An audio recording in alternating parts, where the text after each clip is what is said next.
Olá, primeiro ano, tudo bem com vocês? Hoje nós teremos aula de língua portuguesa e finalizaremos o capítulo 6 com aspectos semânticos das palavras.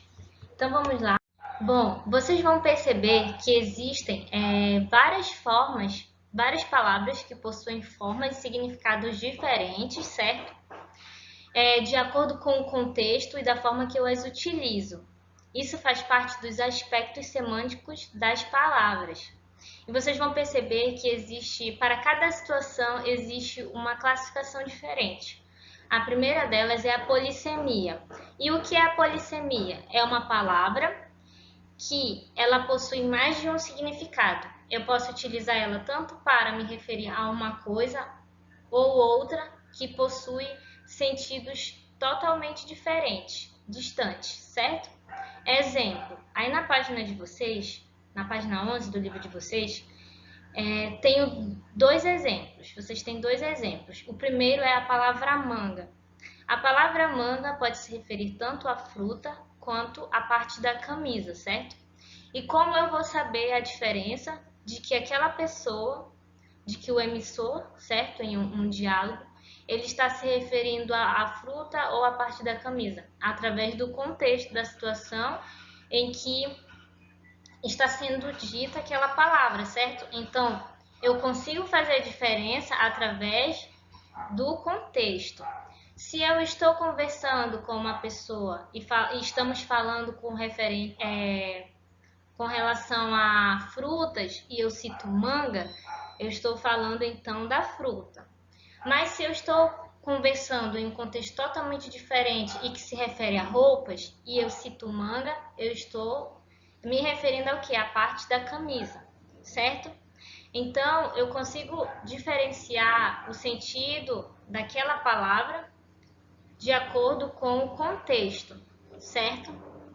Por quê? Porque ela pode tanto significar uma coisa quanto outra. Então, eu consigo saber o significado que ela vai estar tendo de acordo com o contexto do diálogo.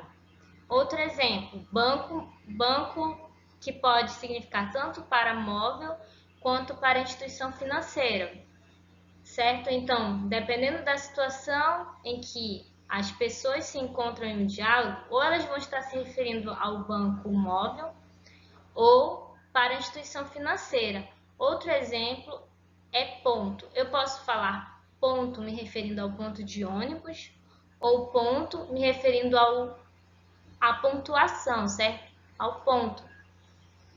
Bom, então a polissemia é uma palavra que possui mais de um significado. Uma mesma palavra que ela vai possuir, certo? Mais de um significado e eu vou conseguir diferir o que ela está significando de acordo com o contexto.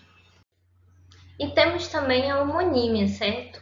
No entanto, a homonímia ela terá duas classificações. Eu posso ter a homonímia homófona e homográfica, certo? A homonímia são palavras que possuem a mesma pronúncia, mas que têm a grafia, certo? E significado diferente.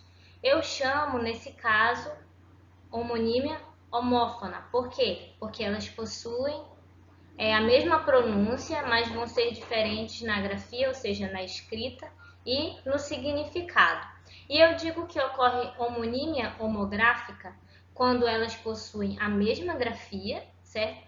Ou seja, são escritas da mesma forma, mas têm significados diferentes, podem possuir mais de um significado.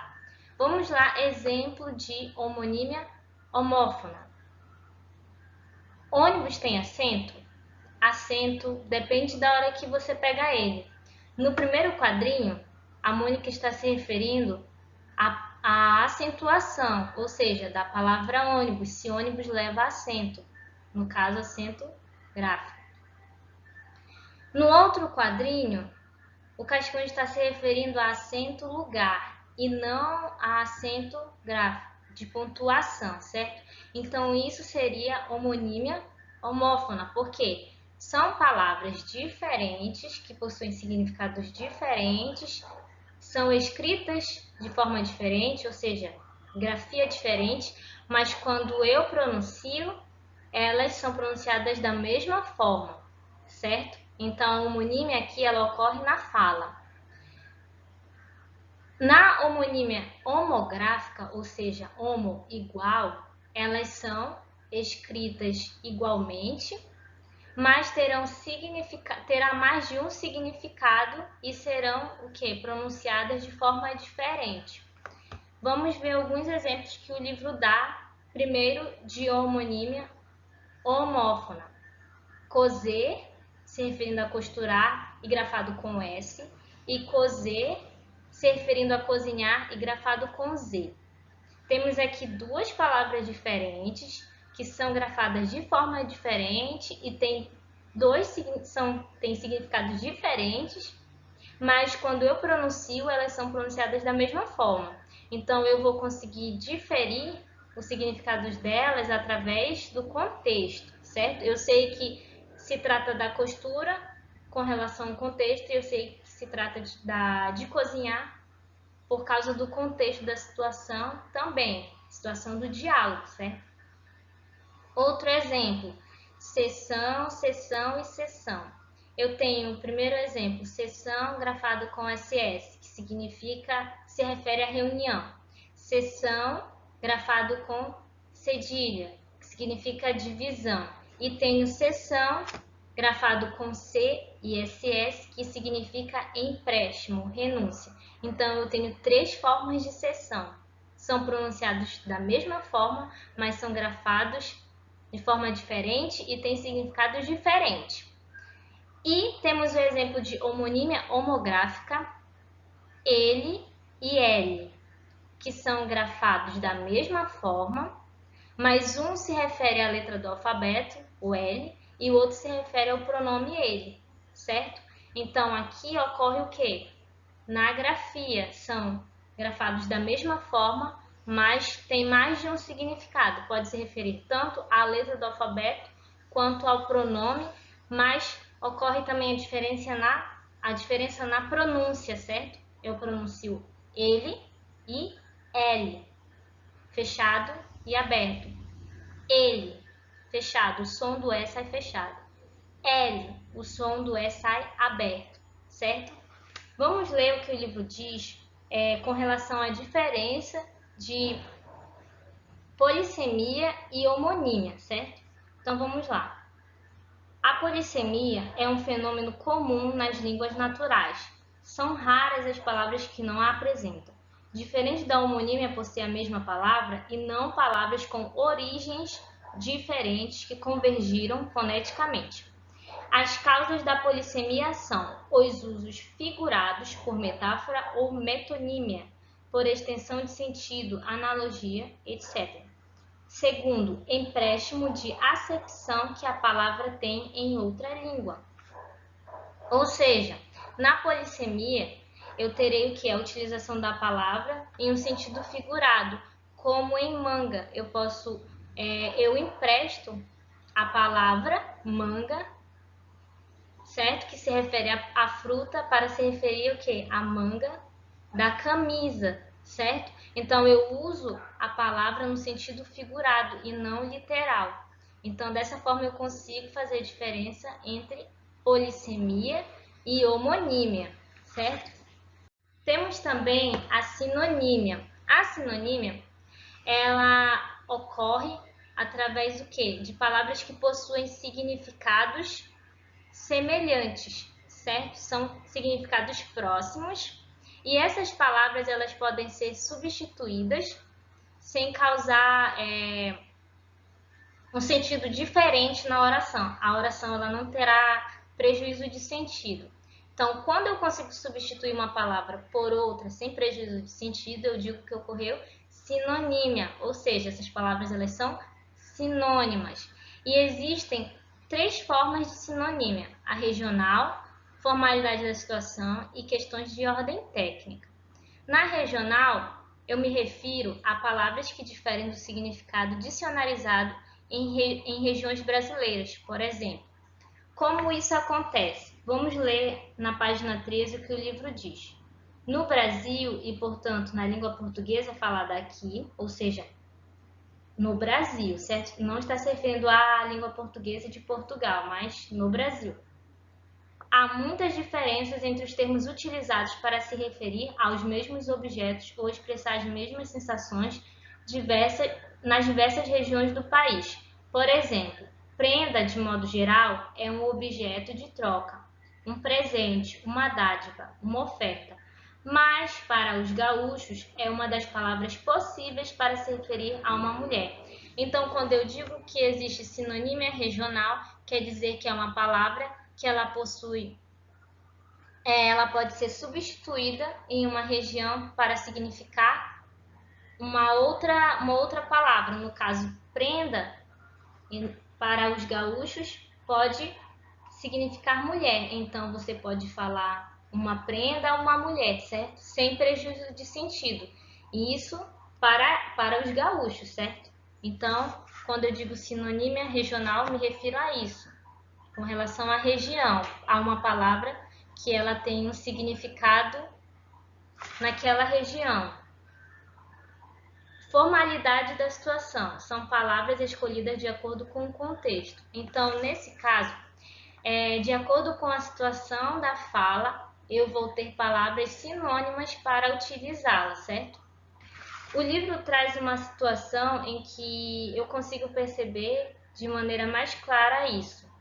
Vamos ler. O contexto é importante para a escolha da palavra ou expressão a ser usada.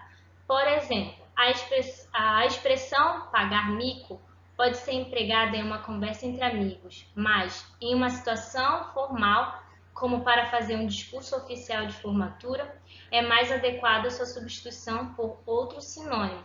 Por quê? Por causa da situação. São expressões, palavras sinônimas? São, mas dependendo da situação, eu posso utilizá-la ou não, certo? Então, aqui a sinonímia ocorre por formalidade da situação, porque eu vou utilizar um sinônimo adequado para aquela situação. Questões de ordem técnica são palavras que possuem significados diferentes em áreas do conhecimento, diferindo da utilização popular, certo? O que isso significa? O livro traz a questão de gripe e resfriado. Popularmente, as pessoas utilizam as duas formas tendo o mesmo significado, certo? Mas para os médicos, elas possuem significados diferentes. Então, nesse caso, ocorre sinonímia por questões de ordem técnica, certo? Então, nesse sentido, com relação ao que nós podemos dizer com relação a palavras técnicas, então de áreas do conhecimento, certo? E temos também a antonímia. A antonímia é diferente da sinonímia, então são palavras que têm sentidos opostos, certo? E temos três formas de antonímia: oposição por reciprocidade, oposição por contradição e oposição por complementaridade. Vamos ver o exemplo que o livro traz com relação à oposição por reciprocidade. Cair e levantar, dormir e acordar. São situações opostas, certo? Mas que me dão um sentido de reciprocidade. Acordar, dormir e acordar. Tem uma relação recíproca. Cair e levantar. São palavras que têm significados opostos, mas eu tenho um sentido recíproco, uma oposição recíproca, certo? Oposição por contradição, a oposição por excelência. Alto e baixo, gordo e magro, velho e novo. Aqui eu não tenho uma oposição por reciprocidade, mas por contradição, porque enquanto um é baixo, o outro é alto. Então tem que uma oposição, não reciprocidade. O último, oposição por complementaridade. O chão não está seco e o chão está molhado. Uma implica a outra. Se o chão não está seco, é porque está molhado, certo? Então, na oposição por complementaridade, a antonímia ela vai dar essa ideia de complementar, certo? Como o livro trouxe o exemplo de o chão não está seco e o chão está molhado. Eu posso também dizer a fruta está doce e a fruta não está amarga, certo? Por quê? Porque são complementares. Dá essa ideia de complemento.